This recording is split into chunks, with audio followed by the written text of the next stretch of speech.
My first question is about just where you drew the inspiration or the ideas for your designs for the show. Well, from many, many things. I mean, because we came onto the show later than much of the team, and so there was a rapid a rapid doing of a huge amount of research, just to realize what the initial movie was, to understand the thoughts behind the movie, to look at people in Texas in 1957, to look at the ideas of movies that were done in the 50s that the little boy Walter might have watched, about Morocco, about the French Foreign Legion, etc., to encompass those thoughts in the fantasy world that we were going to go to in Ujeda. And can you talk about some of the fantasy designs that you created? How did you go about figuring out those designs in your mind and then putting them out on paper? I do a lot of my thinking at the drawing table after weeks and weeks of research is done. All of that is collated into research boards, and then from the research boards I have them at my table along with pictures of the actors, having read the script many, many times and listening. A lot of times we have the music on in the studio at the same time, so it's a kind of a putting all of those together and then seeing where it kind of wants me to travel in my brain, trying to think of it through Walter, through the little boy's mind, through his dream world.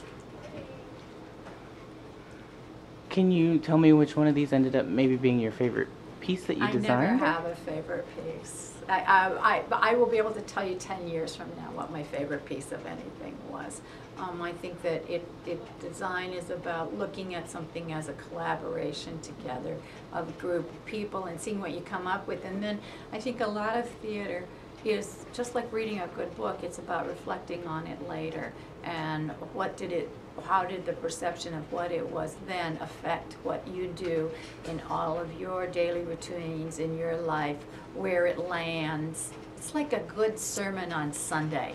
How does it last and sustain you? That's what good design does too for us. So I can tell you more about that years from now. I like them all to begin with, you know. Were any of the designs a little more difficult to draw out and, actually plan out? Oh, that's a good question. I think sometimes when you go to the drawing table, certain things are really easy. Sometimes the research is there, the face of the actor, and you just start going and it really comes to you. Whereas other times it's like, oh, is that right?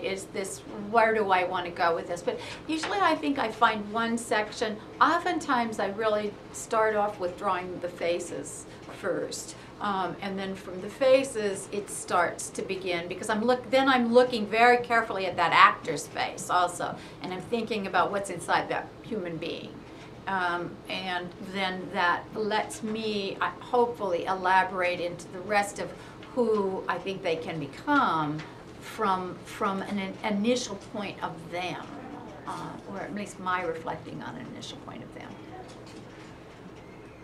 And then my final question.